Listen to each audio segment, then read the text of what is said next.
महाप्रभु श्री वल्लभाचार्य भगवान अपने समय के वैष्णवाचार्यों के साथ बड़े मधुर और दिव्य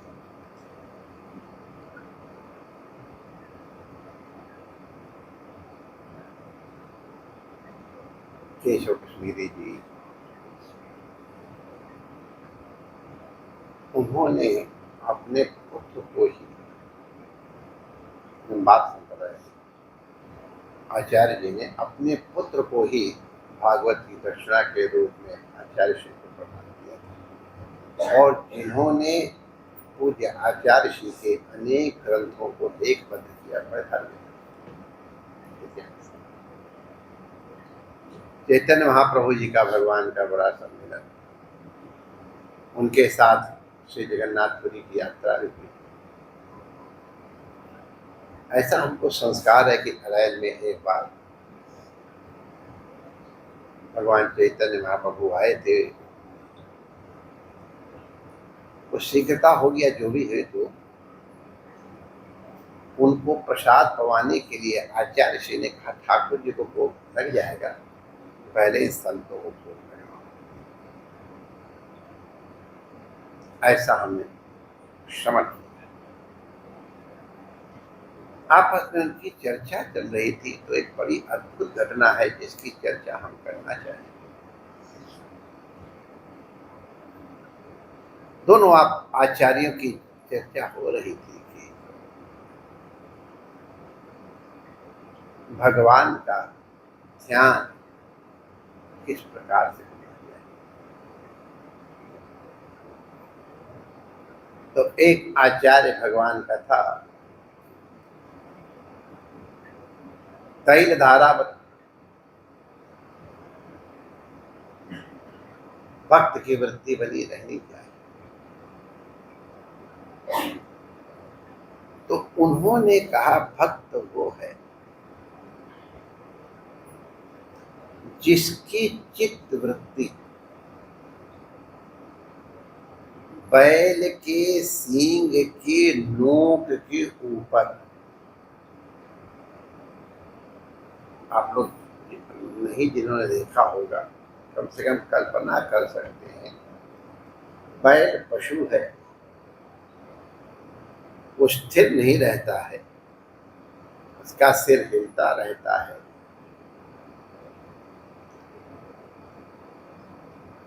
उसकी सींग की नोक बहुत महीन होती है।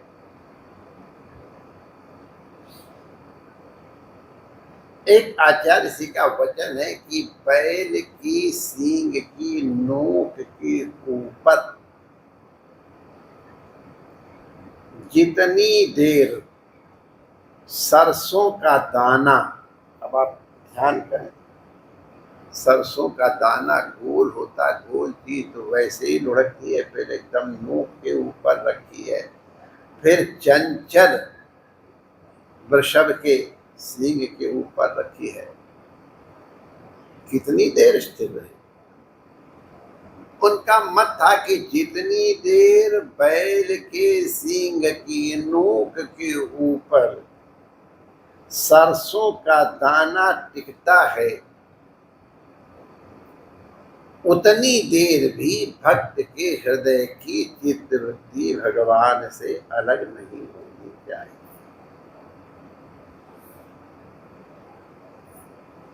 शास्त्रीय मर्यादा है, ऑब्जेक्टिव।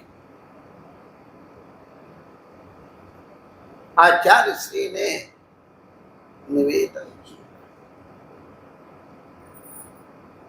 चंचल बैल की सींग की नोक के ऊपर जितनी देर सरसों का दाना टिके, अगर किसी की चित्त वृत्ति उतनी देर भी भगवान में लग जाए तो भक्त है। अब ये परस्पर विरोधी जैसा वक्तव्य प्रतीत होता है। केवल कहने मात्र का नियम है, का भेद है। जैसे हमारे कई लोग किसी कोई बुखार जो वायरल आता है तो कहते हैं उसकी कोई दवाई तो है नहीं वायरस की, थोड़ा सिम्टम्स के अनुसार कुछ करना हो तो कहते हैं कि अगर दवाई नहीं लोगे तो 7 दिन तक भोगना पड़ेगा, और दवाई ले लो तो 1 हफ्ते में ठीक हो जाओगे। अभी का तात्पर्य कुछ नहीं है, ये दवाई का ना लाभ है ना, वो केवल शरीर की सुविधा के लिए कुछ देखी जाए, बात अलग है। ज्वर की निवृत्ति से उसका कोई नहीं। तो अलग अलग बात है, 1 हफ्ते तक दवाई नहीं लो, एक 7 दिन तक दवाई न लो, और 1 हफ्ते दवाई ले लो, तात्पर्य वही। तो इन दोनों आचार्यों के वचनों के गांधीर्य को समझें। शास्त्र में लिखा है सकृत एव प्रपन्नाय। सकृत माने जैसे वेदांत में एक ब्रह्म, ये उनको बहुत स्वीकार्य नहीं है, क्योंकि एक का आधा भी हो सकता है, दुगना भी हो सकता है। तो जो सिद्धांत वाले, दृढ़ता वाले अद्वैत वेदांतियों कहते हैं एक ब्रह्म नहीं, अद्वैत ब्रह्म है। वो द्वैत नहीं है, तो द्वैत का आधा करो, चौथाई करो, सैकड़ों गुना करो, वो वही का वही रहेगा। तो यहां सकृत का मतलब उस तरह से समझ, एक बार नहीं, लेकिन अर्थ यही है कि अगर एक बार भी प्रपन्नाय, प्रपन्न का मतलब होता है सर्वतो भावेन प्रभु का शरणागत।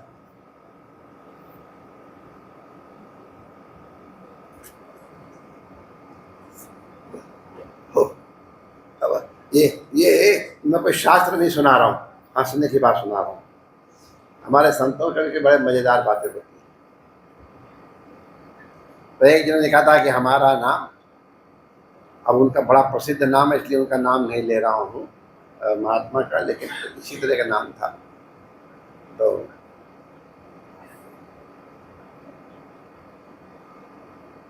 अभी सब बड़े बड़े प्रसिद्ध नाम है, कोई नाम कोई भी ले रहे। एक ने कहा है अनन्य शरणागति, क्योंकि मेरा नाम ये है। तो उन्होंने एक दूसरे वैष्णव थे, आप अनन्य शरणागत हैं, तो आप क्या है? मैं फनन्य शरणागत। तो पढ़े कहना अनन्य शरणागत तो होता है, फनन्य शरणागत क्या होता है? अभी हंसी बात, आप इसको कोई गंभीरता से नहीं लेना, ये संतों के विलास होते हैं, लेकिन इस विलास के पीछे भी, संतों के विलास में भी अनुग्रह छिपा होता है। तो लगा जब अनन्य क्या, पहले आप अनन्य माने बताओ। तो अनन्य माने, अनन्य शरणागत भगवान ने बताया कि श्री कृष्ण के अतिरिक्त जो राम को, शिव को, दुर्गा इत्यादि की किसी को न माने, केवल कृष्णाश्रित हो, वो कृष्णानन्य है। तो फनन्य क्या है? फनन्य माने जिसको मालूम ही नहीं है कि कोई शंकर भी है, कोई दुर्गा भी है, कोई भवानी भी है, कोई किसी मालूम ही नहीं हो, वो खाली कृष्ण ही को जानता है, कृष्णात्रित को जानता है, जो वो फनन्य है। अच्छा, अब उसका खंडन तो आप नहीं कर सकते हो अर्ध देने के बाद। तो अनन्य शरणागत, तो अनन्य शरणागत माने एक बार सब कुछ विस्मृत करके, अब विस्मृत करके, और कोई बढ़िया को शब्द ध्यान नहीं रहा इसलिए विस्मृत कह रहा हूं, तात्पर्य हमारा समझे, केवल और केवल कृष्ण के अलावा और कुछ भी ध्यान नहीं है। कृष्ण तवास्मि, कृष्ण मैं तेरा हूं। सकृत एव प्रपन्ना है, प्रपन्न होकर सब जगह से सबकी आशा छोड़ करके, सारे प्रेम संबंधों को अब भुला के कहूं कि तोड़ के कहूं, जो भी आप लगा लो, केवल एकमात्र डोरी श्री कृष्ण से लग जाए तो उसके लिए लिखा है अभयम सर्वभूतेभ्यो ददामि एतत् व्रतम मम। भगवान कहते मेरी प्रतिज्ञा है, तू एक बार आ जा। भगवान कह रहे हैं मेरी शरण, या प्रभु की शरण में आ, तो उसका प्रमाण है जो एक बार शरण में आ गया परिपूर्णतया, तो वो फिर एक बार में ही परिपूर्णतया शरणागति हो जाती है। अरे इस विवाह के नाटक और करोड़ों रुपए का डेकोरेशन, ये सब तमाशा विवाह नहीं है। विवाह तो केवल जब तुम हमारे वक्षस्थल के ऊपर हाथ रख के कह दिया, उसका नाम दे। कोई जिंदगी भर कोई माला रखी जाती है, मेरी पत्नी का नाम रहना वही नाम, और मेरे पति का नाम वही भी नाम। कोई माला जपते मैंने आज तक कोई स्त्री देखी नहीं कि मेरे पति का नाम ये, मेरे पति का नाम ये, मेरे पत्नी का नाम ये, मेरी पत्नी का नाम है, उनकी चाल ऐसी है, उनकी ढाल ऐसी, उनकी मुस्कुराहट ऐसी, उनकी मूछें ऐसी, उनके गाल में डिम्पल पड़ते हैं, वो चलते हैं इत्यादि। किसी को मैंने चित्त वृत्ति को एकाग्र करके, मेरुदंड सीधा करके, बिना जीभ हिलाए हुए, बिना आंख हिलाए हुए ध्यान करते नहीं देखा है। मेरी पति ये है, मेरी पति ये है, मेरी पत्नी है, ये पत्नी है। और किसी ने भी इनमें से अपने अन्य पारिवारिक जनों को तलाक नहीं दिया, लेकिन सबसे संबंध अपने आप छूट जाता है। अरे जिसको घर कर देते हो मायका हो जाता, माया का। कोई शास्त्र नहीं पढ़े, चित्तवृत्ति एकाग्र नहीं किया, अंतःकरण शुद्ध नहीं किया। प्रेम का, समर्पण का प्रभाव है, अनन्यता स्वाभाविक ही है। हमने दर्शन किया है गजेंद्र का, हमने दर्शन किया है द्रौपदी भगवती, अन्य भी बहुत होते। सकृत एव प्रपन्नाय, उसका जीवन बदल जाता है। बैल की सींग की नोक के ऊपर जितनी देर सरसों का दाना टिके, उतनी देर भी अगर चित्तवृत्ति भगवान श्री रमण बिहारी के चरणों में टिक जाए तो उसका कल्याण सुनिश्चित है। यश